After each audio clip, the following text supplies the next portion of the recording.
Welcome to the Great Girlfriends podcast, where we discuss life, love, laughter, and everything in between. We're your hosts. I'm Sybil Amuti. And I'm Brandis Daniel. And we're so excited. We have a free gift available just for you. Yes, go to www.greatgirlfriendsgift.com. That's right, greatgirlfriendsgift.com. Make sure you download one for yourself and forward to all of your friends. Yes. Thank you guys so much. Pull your pen and paper out and get ready for this episode. Woohoo! Great Girlfriends, you are in for a treat. Last year at the Great Girlfriends Conference, we had Mikki Taylor, who is the editor-at-large of Essence Magazine, and who is also an author of a book, editor-in-chief. She opened our conference up with so much fire and love. I cannot wait till you guys hear this. Please, if you love this episode and you love the words that Mikki spoke, please let her know. Show her some love on Instagram or in our Facebook group. So without further ado, here's Miss Mikki Taylor. And she's given us so much. And so one thing, Mikki, that I've learned in experiencing you, that's what I feel it is, an experience with Mikki Taylor, is your generosity, your giving spirit. And I think that we as women can all learn from that and take from that it's okay to give. It's okay. Sometimes we feel like we can't give. And I want to jump into that piece about giving and how that has become an anchor piece for you.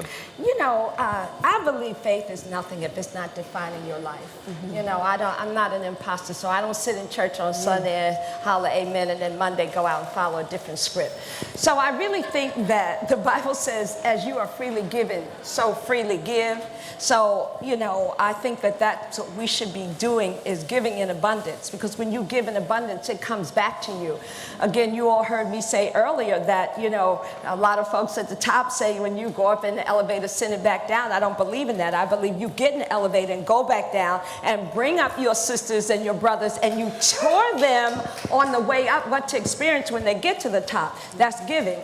I also think that you have to honor and give to yourself. So when you know how to honor yourself, you certainly know how to honor others. Mm-hmm. Because the Bible said, do unto others as you would have them do unto you. So you first got to know how to do unto you.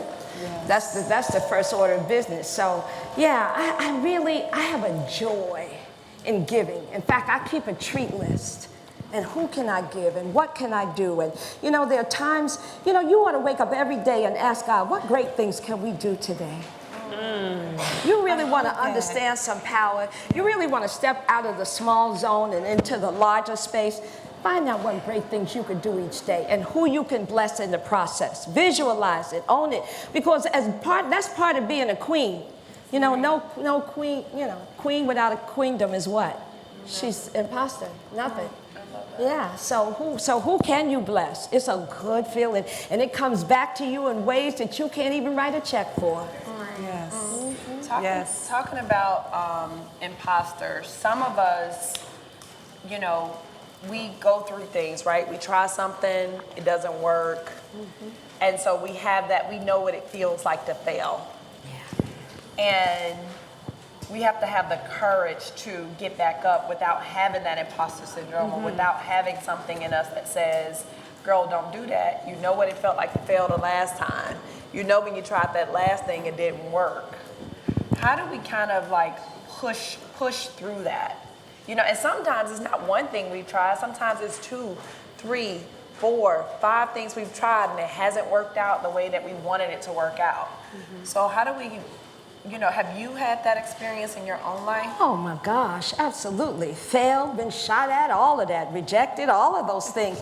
But the reality of it is you have to learn, you have to fire your inner critic, because your inner critic will take away your human card. And once you lose your human card, you cannot execute your way through life. You're gonna fail. In fact, you ought to know how to fail well. Everything you do in your life should be done well. You ought to know how to fail well, and the way to fail well is to learn from the experience.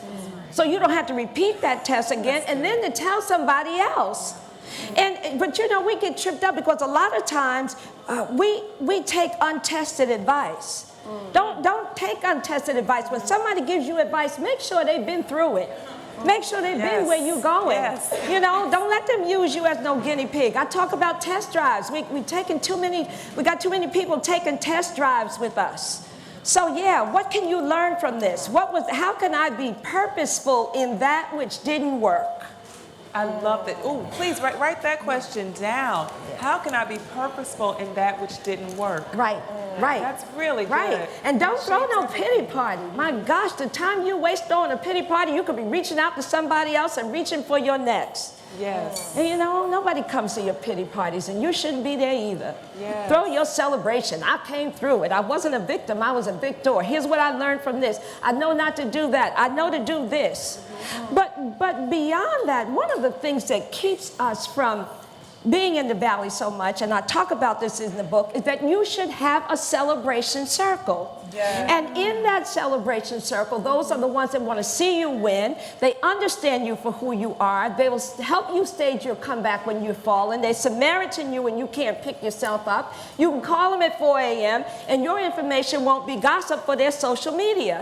So how can you form, starting today, a celebration circle? Those AKA ride or die celebrants that want to be in your life because they want to see you win. They're not threatened by you. They don't think that what you have, they should have it. All of that. Celebration circle. Your greatness was not designed to operate in isolation. You were not designed to fail by yourself, to be in the valley by yourself, to be rejected by yourself. No, that's teamwork. Celebration circle. I want to touch Mikki. Mikki just shoots like she shoots. I know, it takes me a minute to come back from it. It's rapid fire. So sometimes we have to take pauses so we can inhale a bit and then exhale. But I want to touch on this thing that we as women have. You know, we have guilt as moms sometimes. Sometimes we feel guilty because we want a career, and sometimes we feel guilty because, you know, we want to ask for more out of life, and we weren't ever trained to think that way, or sometimes we feel guilty for wanting more. And a lot of women, is there anyone in this room that's ever dealt with feeling guilty? You know, even as a wife, sometimes you might make more than your husband, and there's sometimes women will take on guilt. And I don't think men take that on, but I do feel, I don't know, I can't verify, there's some men in here who will tell us later, but I do know that women tend to process it as guilt. And I want to know if there was ever a moment, because she is a mom, a wife, a mompreneur. She's been writing books, she's been writing for us, she had her children in her office. But what I find is that Mikki's so unapologetic, and I want to know what it was for you that allowed you to free yourself from guilt. The word. Okay. Yeah. You know, you have to understand the magnificent truth of who you are. You didn't create yourself. You were divine inspired. You were sent here to accomplish much. So first of all, that means that you got to own all the women that lie inside of you. I didn't just live my title experience. Yeah, I had a business card with this lofty title, but I was really about service, not status. So that's a whole different principle for approaching that thing called work. Yes, I'm a mom. I wanted my children all my life, all of them. So when I was at home and even at work, I had the capacity to be their mom. That's why I brought them back to work with me and had a crib. I breastfed them. Wasn't nobody else gonna give my baby a rubber bottle? I don't knock the women that do it, but that was what I wanted all my life. And I was equipped to be the person who worked at Essence that talked to 15 million black women and still nursed my babies. So you have to own all the women that lie inside of you. I was able to be a wife to my husband and everything, to be his wife, not only his wife, but his lover. I never stopped being his lover. 36 years later, you have to close the window sometimes, it's so noisy. But I'm gonna tell you, Yes. Yeah, it's about owning all the women that lie inside of you. Why? Because life is not a dress rehearsal, this is it. Again, what is life? I told you earlier. It is the point of life is the perfection of a point of view and a divine plan in action. So it's activation all the time. You activating every woman that lies inside of you. Yes. Every one of them. You know what's so good about what you're saying, Mikki? So many of us as women are telling ourselves no. We get something in our head, we go, no, we do, that's too, right? No. And what I'm hearing her say is polar opposite. She's saying, say yes when it hits your spirit. Say yes when it gets to your mind. Say yes when life is calling for more. Don't question whether or not you're the person for it. Just say yes. That's right. That's right. And stop seeing your creator through your human limitations. Okay, you know, divine, big. It's like you can't out-ask him. You can't out-dream him. So if you, look, growing up, if your father said to you, well, you can have whatever you want, but you have not because you ask not. Wouldn't you start asking? Yes. So why are you walking around with a wish list when wish lists are for children? Why you don't have your checklist out and you can't form your lips to ask for what you want? You ain't scared to ask your boss for what you want? And he can only bless you in limited fashion. Yes. Really? Again, stop asking for permission for the authority which you already have. This is your life. Yes. Own every ounce of it. Yes.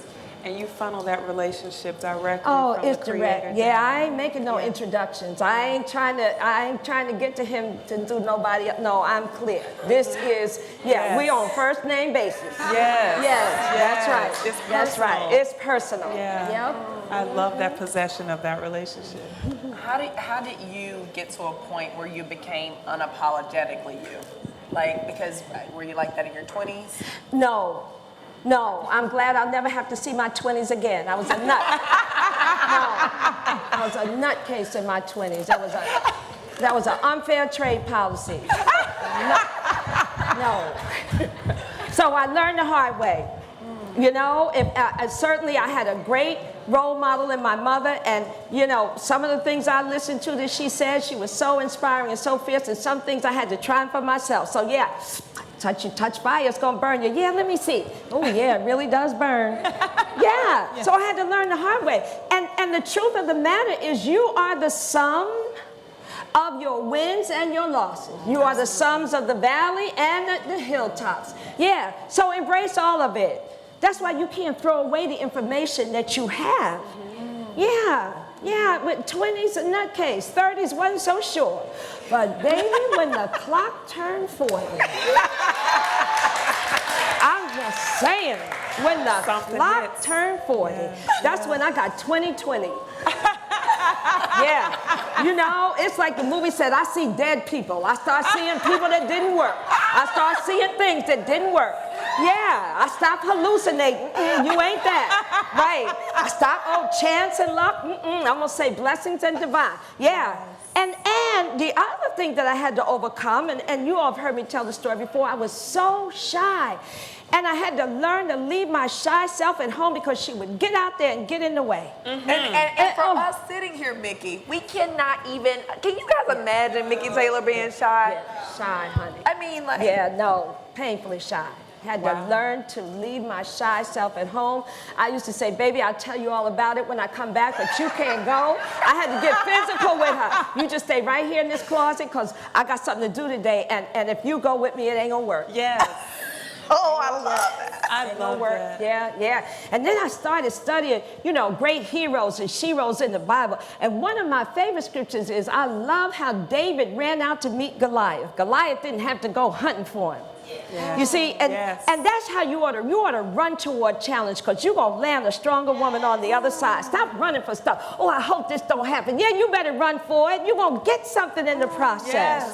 Yeah, you're going to get something. Yeah, you need to walk in there and tell that boss, I know my value, and you're underpaying me. And here's what I'm going to do for your company if you pay me what I'm worth.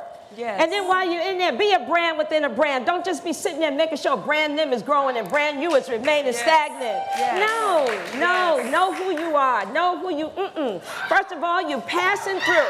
You're passing through. Stop building a house where you should only pitch a tent and a sleeping bag and go on and own your empire. Because when they through with you, they'll write you, don't start. Think they can write you off for a price. That's the craziest thing I ever heard. You know what?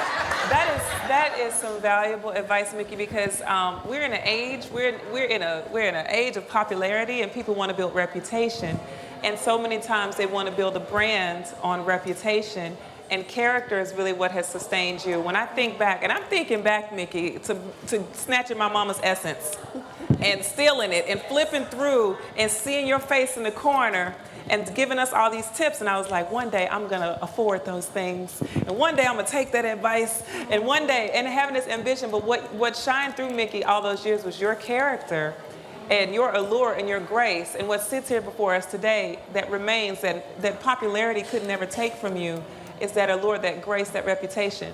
Were you building a brand? Were you building character? What have you been building across these years? I have been certainly building a brand that is built on servicing women. Every day I get up to this day and I go to work on behalf of us. I don't go to work for a company. I don't go to work to get this figure and the Benjamins and the Lincolns and what have you. I wouldn't sell the gift so cheap. You can't see it through a cheap lens. You got to see it, again, when you sit and you rule an empire. That is just endless. Like if you imagine your harvest goes on. You ever sit on an airplane and look out and it just goes beyond and beyond? Yes. Yeah, that's how you got to see your empire. Stop limiting yourself. So I would get up and serve 14 million women that I couldn't see, but I knew I was having an impact in their lives. If I go through the TSA, the women say, oh, we love what you said, we this, that, and the other. And I get a big laugh out of stuff like that because I really want them to watch for the terrorists in this nutty zone. But the bottom line is, when I go through the toll booth, you know, I've gone home with many trophies and I get all that, but when I go through the toll booth and a sister say to me, when she's taking my dollar, sis, I just want you to know, you changed my life. Baby, that's the biggest trophy I could have. Yes. That's the legacy I'm leaving. So don't you understand that when I would go to work, my babies, I could go to work and didn't have no guilt because my babies understood that what mommy was doing was servicing others. Yes. Yes. Legacy stuff. Yes. And now they're grown and they serving. Yes. They serving. That's what you want to set an example. That's what queens do. They live by example. Yes. So I forgot the question, but. No. I know you asked me something. Hope I answered. We had a hand leap up back there. I want to make sure we get that question. Mikki, we could have you all day. You know that, right? And if you guys haven't seen it, it's beautiful, right? Yes. So beautiful. Yes. Thank you. Get it on your shelf. Let's take her question. So I'm Tori from The Colored Girl. Mikki, first I want to say thank you. Because of Essence, my company was able to thrive. You all were the first ones to believe in us, run our campaign, which allowed us to now build a company. So I want to thank you for that. Amen. So my question is to you, how did you transition from this mindset that us as women were in competition to now us being partners and collaborators? Because I'm sure you coming, back in the day, it was a matter of there's only one of us who can be like the seat at the table. So how did you transition from that mindset to now, how can I allow all of us to sit at the table? A couple of things. Certainly, I believe the word that we're supposed to be blessings to one another. I also had a great mentor in Susan Taylor. And to this day, in fact, she shares the thoughts of her heart in Editor-in-Chief. And she really taught us what it means, what sisterhood really means. And that's why it's so great to have, again, someone in your celebration circle who's been where you're going. You know, I always say if you're the brightest or the biggest person in your celebration circle, your circle is too small. And I learned more from her than I could ever say, but I had a great role model in her. I had a great role model in my mother. When my mother was the first entrepreneur in our family, and when she came home off the road from working with Sarah Vaughan, she opened a beauty salon. And I learned that those women were not only getting great hairstyles, they were getting fellowship, affirmation, sisterhood. And she took what they called back in the day walk-ins. And some of them walk-ins couldn't pay for their hair, but they left there looking fabulous. You know, so that's what it means. That's a blessing to understand that this thing of competition, that's malignant thinking. That's terroristic thinking. We can't afford to make provision for that. Again, I talked about reserved seating earlier. When you understand that what's for you has your name on it, you don't compete with anybody else for a seat that already has your name on it. Yes. What are you fighting for? And if you understand the principle of reserved seating, you got to know God does too. Yes. So, yeah, we don't have room or time for competition. That's malignant. That's malignant behavior. That's malignant thinking. There's only room for one of us. Her gift is not your gift. Her gift is not somebody else's gift. Work rather on your gift. You know, for that matter, stop shopping the so-called greener grasses on the other side. You got a lawn full of green grass and the weeds are coming up in it while you watching somebody else's stuff, trying to make sure they don't get something. It's enough to tend your own business, your own greatness. Don't take your eyes off that. So yeah, sisterhood, we should be linking arms and aims with one another. Without question. No competition. Because when I think about it, none of you guys, we wouldn't have this room, this situation. I don't know if you guys feel what I feel. It's so hard for me to even come up with a question because my heart, like I could cry at any moment right now, honestly. You hush it. But I really could because my heart feels so full.